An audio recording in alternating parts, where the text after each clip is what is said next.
On May 22, 2016 at the Billboard Music Awards, Rihanna stood poised in an ATS-style Thierry Mugler-fitted pantsuit, captivating audiences with her unorthodox cool girl swagger while belting the track at the epicenter of her recent anti-LP, Love on the Brain. Despite her captivating wardrobe, it was Rihanna's tantalizing voice that stole the show, arguably her best display of vocal talent on live TV, as the songstress fluttered through the ballad's various octaves and demanding emotions.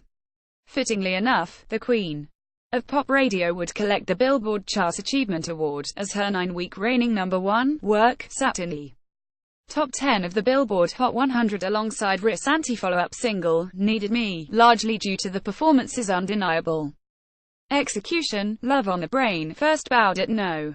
83 on the June 11, 2016 issue of the Billboard Hot 100, marking the singer's 55th entry and the beginning of the song's nearly year-long infiltration of pop music and pop culture. Although the tune would fall off the chart the following week, thanks to continued focus on the eventually number 7 peaking Needed Me, Love on the Brain remained ingrained in some of the public's mind. Later in June, the song would lead Billboard's top TV songs chart for the month of May, helped by the dramatic closing 4-minute sequence of Grey's Anatomy's season 12 finale, where Love on the Brain faintly played in the background. Following all this early promotion, along with the cut being a staple during Rihanna's anti-world tour and a highlight of her MTV Video Vanguard Award medleys, Love on the Brain finally became an official single on September 27, 2016. The cut was first service to rhythmic and hip-hop right-back radio stations, followed by top 40 pop and adult contemporary on the November 12, 2016 issue date of the Hot 100. Love on the Brain re-entered at number 80 and climbed slowly from there, becoming the Bajan Icon's landmark 30th top 10 hit on March 4, 2017, finally hitting a number 5 peak on March 25, more than a year after Anti's release in January 2016. At the time of its release as a single, radio formats were still in the throes of a love affair with Chainsmokers' flavored EDM while phasing out dancehall rhythms noticeably lead by work, in favor of trap-hop bangers.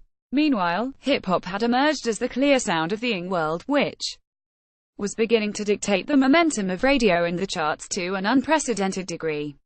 In a way, Rihanna releasing Love on the Brain so late in the game, despite its early accolades, seemed like a must-read of the music climate, just like releasing Kiss It Better the same day as Needed Me had proven to be for the former. Not only that, Adele's Hello seemed to have both opening and immediately shut the door on the big female ballad with its massive surprise release in October 2015. The song was a massive success, debuting at number 1 on the Hot 100 and helping Adele practically sweep the Grammys, but it would also be the last solo female performance to reach the Hot 100 summit for nearly 2 years, until Taylor Swift's highly anticipated, electrifying statement single, Look What You Made Me Do, did this summer. As far as slow-tempo ballads with minimalist production went, the retro stylings of Meghan Trainor and John Legend's duet, Like I'm Gonna Lose You, made for a rare success story, reaching the top 10 in December 2016, with Lady Gaga's Super Bowl-promoted power ballad, Million Reasons, following in February of 2017. But if there was a challenger to buck these trends, it would be Rihanna's Love on the Brain. It was the single off Anti that has united all demographics, both among her Rihanna Navy and the general public, across genres and ages. Analogous to one of Anti's motifs of mixing the old with the new, Love on the Brain is practically a sonic paradox. It offers a timeless sensibility, as a traditionally pop-friendly ballad with contemporary cadences, its soft doo-wop sway and gently supportive backing vocals juxtapose nicely with Rihanna's stunted, almost trap-like vocal approach and frank lyrical expletives.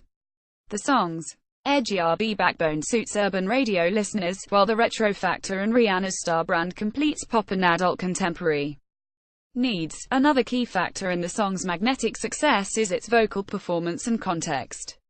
If there is a singer apt enough to tackle the heart-wrenching emotional depth of the lyrics, that would be Rihanna. Immediately upon Anti's release, some critics noted that the chorus lines, "It beats me black and blue but it fucks me so good and I can get Enough evoked the singer's past of domestic abuse at the hands of ex-Chris Brown, adding additional layers of complexity to the lyric and making it a richer, if sometimes borderline uncomfortable listen. In a way, Love on the Brain serves as a continuation of the themes of emotional and mental abuse explored on Anti as well as her previous albums. 2012's Unapologetic and 2009's Rated are the mystery of the song's subject, which reasonably could have been about Drake, Anti's only credited guest and her rumored at-the-time boyfriend, adds to the mystique of the pop star's storied history with romance, which continues to engross media and fans.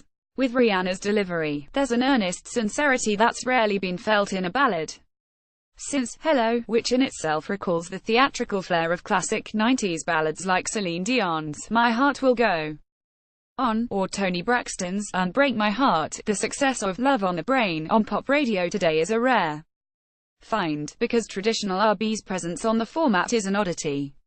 Earlier this year, we begged the question, does pop radio have an issue with Beyoncé, a star who is on equal footing with Rihanna, sharing the duties of bringing the old sounds and spirit of R&B to the forefront of the main, with the exception of adult R&B radio stations, which have seen a sweltering rise of superb vocal performance underscored by softer instrumentals, thanks to Love on the Brain.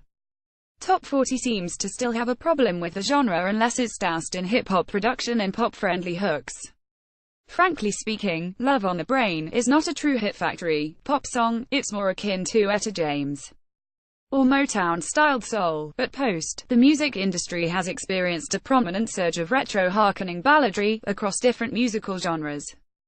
For traditional R&B, a notable recent example would be Keisha Cole's Incapable, where the singer flirts with mixing trap 808s beneath the old swing of the 60s, relating the lyrics to her divorce from former NBA player Daniel "Boobie" Gibson. The song accepts the fact that the one that I thought that I needed was incapable of needing me back and loving like that. On the Latin front, Romeo Santos and Jessie Reyez duetted on the doo-wop throwback Un Vuelo Ala, as they sing about splitting up due to a mishandled romance over a waltzing, brain-like beat.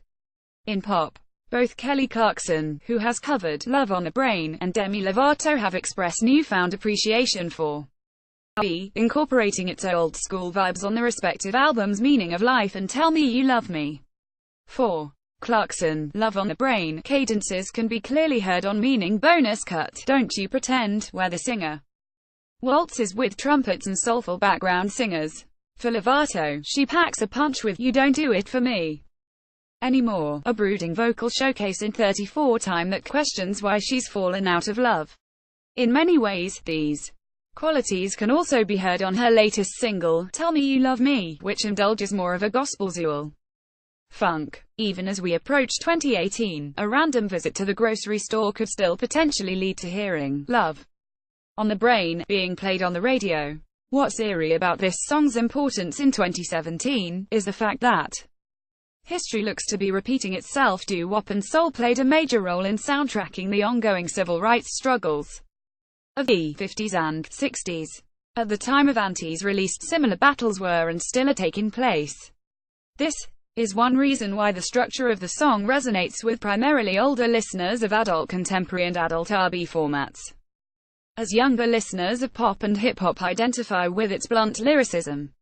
It also explains why more artists are seeking out the raw emotional displays of love and the subsequent healing remedies found in traditional R&B. Ultimately, Love on the Brain serves not only as a testament of a true hitmaker, but a relic of history's endless cycle